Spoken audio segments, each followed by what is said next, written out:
Quem mora aqui dentro quando eu não estou? Quem fala na minha cabeça quando eu calo a voz?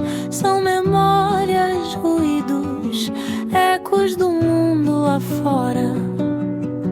Minha casa virou praça, ninguém mais vai embora. Nosso papo de hoje parte de uma pergunta que, olha, parece simples, mas que pode bagunçar um pouco a cabeça da gente. E qual seria? Onde é que a gente está de verdade quando estamos a sós? Boa pergunta. Pois é. As fontes que a gente analisou hoje, baseadas na aula de um professor, sugerem que a resposta para muitos de nós é em lugar nenhum. A ideia central é que vivemos fora de casa. Ou seja, desconectados do nosso próprio interior. Exatamente. Parece que estamos sempre reagindo ao mundo, mas sem um centro de comando. Então, a nossa missão aqui hoje é tentar entender por que a gente se sente assim, sabe? Tão em pedaços. E como esse conceito de interioridade pode ser a chave para a gente encontrar um eixo, um centro. Isso. Sam. E acho que vale a pena já tirar o peso de uma expressão que aparece nas fontes e que pode assustar um pouco, que é exame de consciência. Ah, sim. Soa bem pesado, né? Soa. Mas a proposta do material não tem nada de religioso ou de ficar se chicoteando por erros do passado. É mais como uma ferramenta, um convite para apertar o pause no meio da correria. E se perguntar. Quem é que está no volante da minha vida agora? Sou eu, com as minhas intenções? Ou é só uma soma de notificações, e-mails e, enfim, expectativas dos outros? Certo. Vamos começar por esse diagnóstico, então. O professor usa uma imagem muito forte. Ele diz que, na maior parte do tempo, nós somos um amontoado de pedaços. É uma imagem forte mesmo. Quando eu li isso, bateu fundo. Porque é muito fácil a gente se reconhecer aí, né? Somos um pedaço do que o chefe precisa para ontem, um pedaço do que a nossa família espera da gente no fim de semana, um pedaço daquela imagem que a gente tenta manter nas redes sociais. E o problema, segundo as fontes, não é ter esses vários papéis. O problema é quando só existem esses pedaços. Quando falta cola, né? Exato. Quando não há um fio condutor que une tudo isso. O resultado é uma vida que se torna, na expressão que eles usam, um mero ruído de informações. Ruído de informações. Sim. A gente sabe de tudo que acontece no mundo, acompanha todas as tretas, todas as notícias, mas essa avalanche de dados entra e não encontra um lugar para sentar, sabe? Para ser digerida. Fica só ecoando. E gerando uma ansiedade constante. E uma sensação de estar sempre devendo, né? Parece que nunca estamos fazendo o suficiente. Com certeza. Se você está trabalhando, sente culpa por não estar com a família. Se está com a família, a cabeça está naquele e-mail que não respondeu. Sempre em outro lugar. Sempre. A fonte não usa essa palavra, mas o que ela descreve é a anatomia do nosso burnout coletivo. É essa fragmentação, você está em todo lugar e em lugar nenhum ao mesmo tempo. É bem por aí. É a sensação de ser um barco à deriva. Ele se move, e muito, mas não tem um leme, não tem um capitão decidindo a rota. E é aí que o jogo começa a virar. Sim. É aqui que as fontes introduzem um conceito que é o oposto disso. A unidade da consciência. É o que estaria faltando nesse barco. Unidade da consciência? Isso só um pouco abstrato. Como é que as fontes traduzem isso para algo mais concreto? Elas usam uma analogia que eu achei fantástica. Imagina uma rua à noite, escura, com várias casas. A maioria está com as luzes apagadas. As pessoas estão lá dentro, mas na penumbra. Ok. A pessoa que desenvolve essa unidade interna é aquela cuja casa tem uma luz acesa por dentro. Não é um holofote para fora, para os outros verem. É uma luz para si mesma. É uma luz interna que ilumina os cômodos, que te permite ver onde estão os móveis, que te dá uma sensação de estar em casa. Essa casa iluminada é o seu centro de comando, seu ponto de referência. Uma casa iluminada por dentro. Gostei muito, muito disso. Imagino que para essa luz acender, a casa não pode estar abarrotada de coisas. Precisa de espaço. Precisa. Isso me lembrou de uma outra ideia que o material traz do conceito oriental de Ma. Sim, A ideia do vazio fértil. O professor faz essa conexão de forma brilhante. Como ele explica isso? Ele diz que o que dá sentido a uma melodia não são apenas as notas. Mas o silêncio entre elas. Exatamente.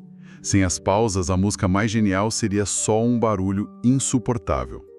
Da mesma forma, o que dá sentido à nossa inteligência e à nossa experiência é a existência de um espaço interno, de um silêncio. Onde as coisas podem decantar. Perfeito. Onde as coisas podem decantar.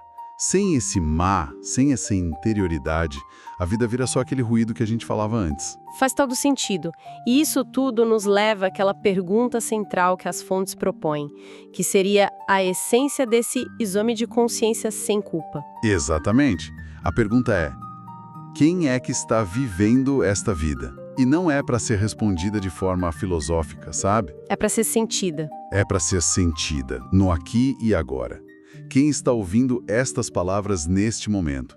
Quem está sentindo o peso do corpo na cadeira? É uma consciência unificada, presente, ou é só um eco automático de preocupações e opiniões alheias que tomaram conta da casa? E é aí que a coisa fica realmente interessante para mim. Porque depois de pintar esse quadro um pouco sombrio da vida fragmentada, as fontes apontam uma solução. E é uma virada de chave, né? Uma virada de chave completa. Tem uma frase que o professor diz que é a gota essencial de toda a discussão.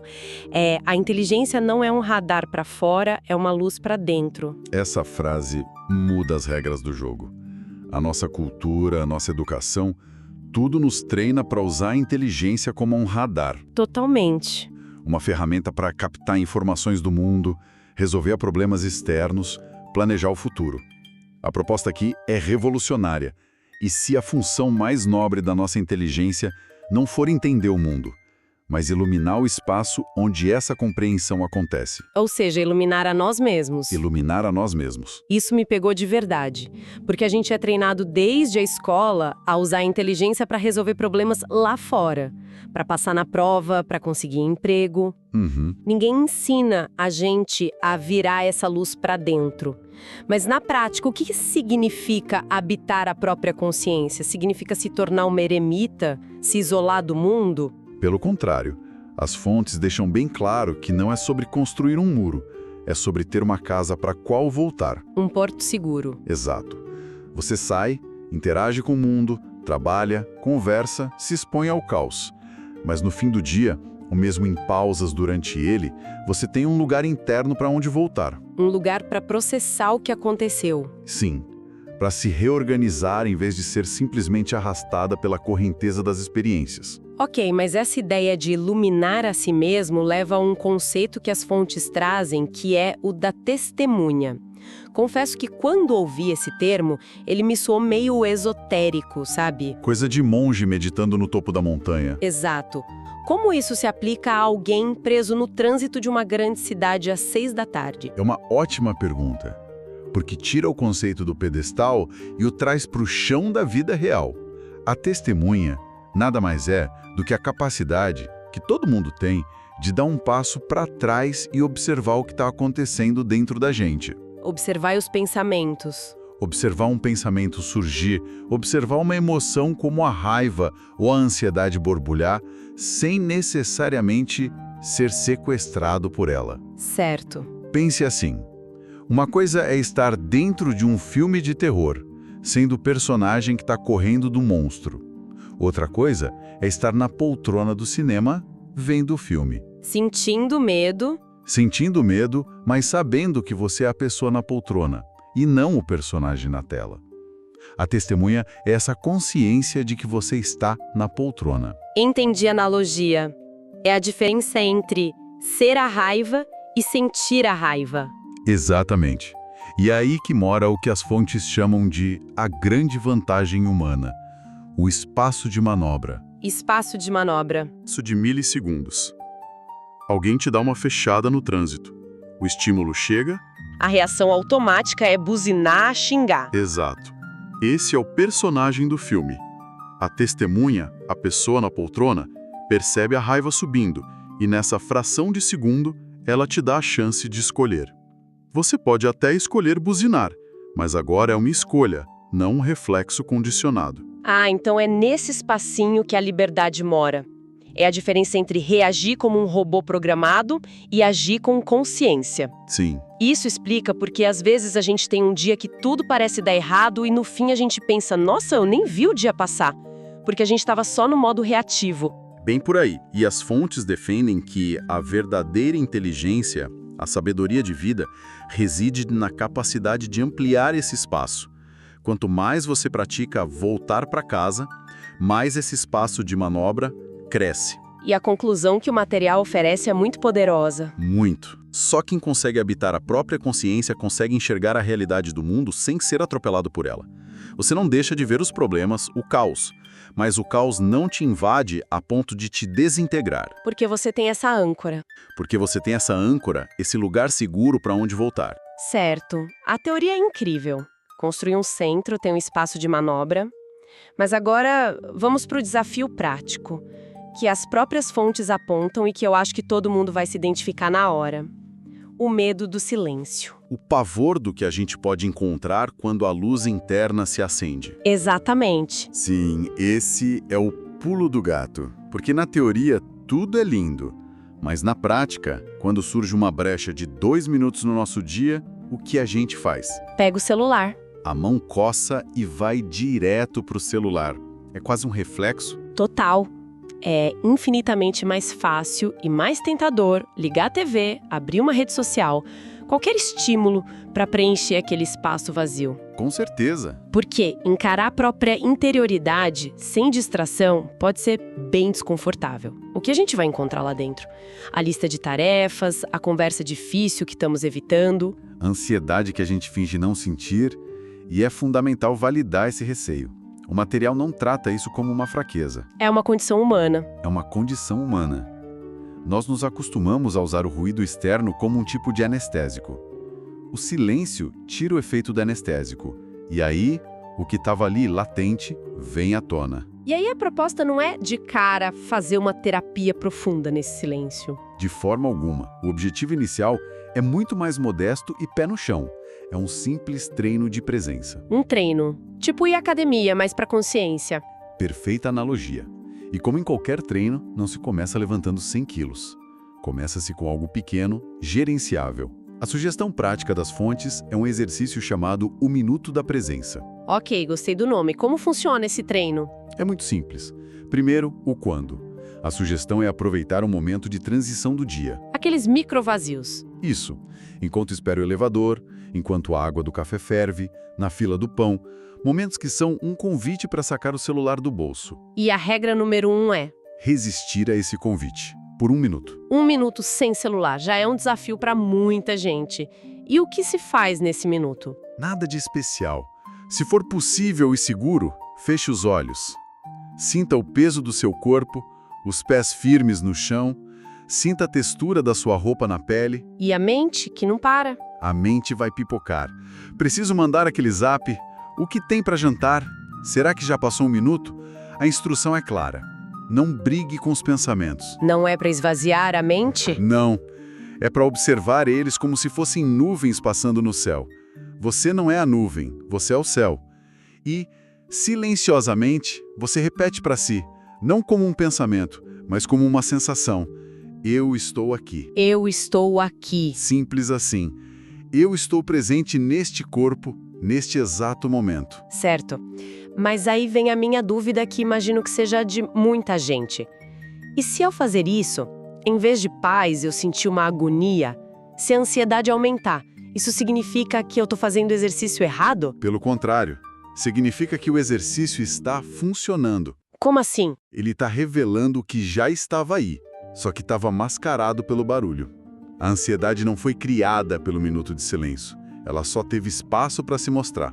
Entendi. O objetivo do treino não é se sentir bem, é estar presente com o que quer que surja, seja agradável ou desagradável.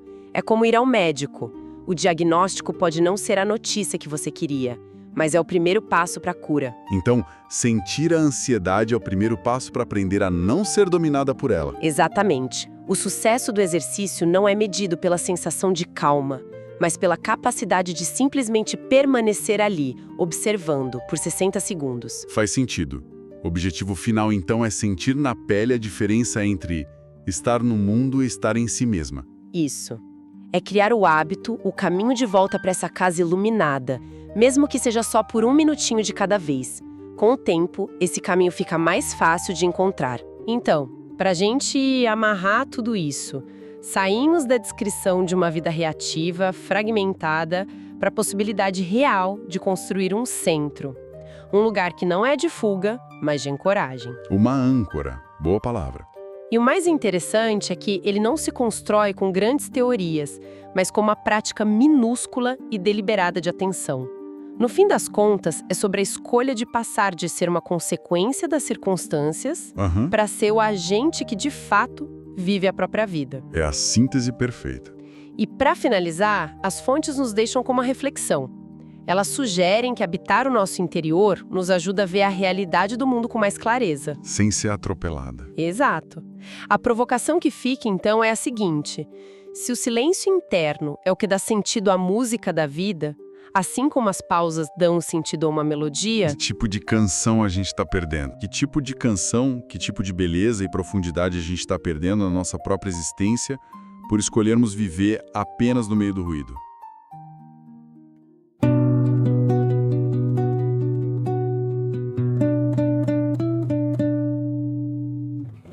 Quem mora aqui dentro quando eu não estou? Quem fala na minha cabeça quando eu calo a voz? São memórias, ruídos, ecos do mundo lá fora. Minha casa virou praça, ninguém mais vai embora. Eu achei que pensava, mas só reagia. Achei que era dono, mas só assistia. Silêncio,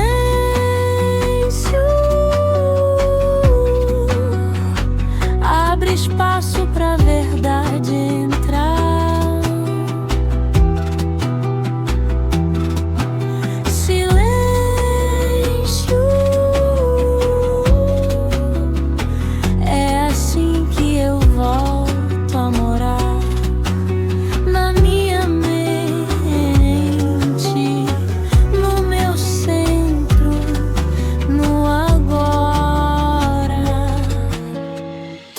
De rosto conforme o lugar. Sou 1000 personagens tentando agradar, mas quando fico só, quem fica comigo? Se eu não sou inteiro, quem é meu amigo?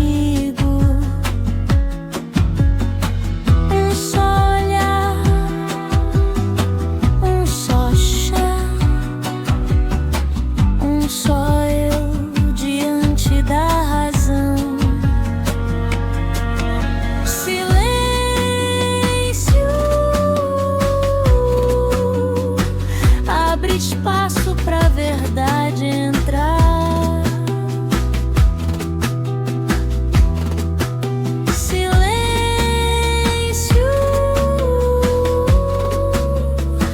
é assim que eu volto a morar na minha mente,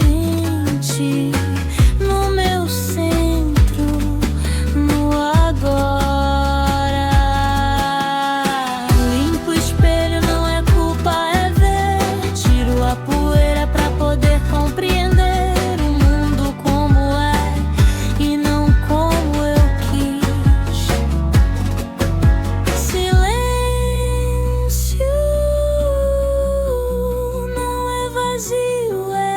Presença real. Silêncio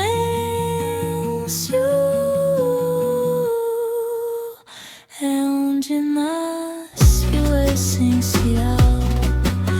Eu volto, eu fico, eu sou. Se eu não moro alguém vai morar. Hoje eu fecho a porta e começo a escutar.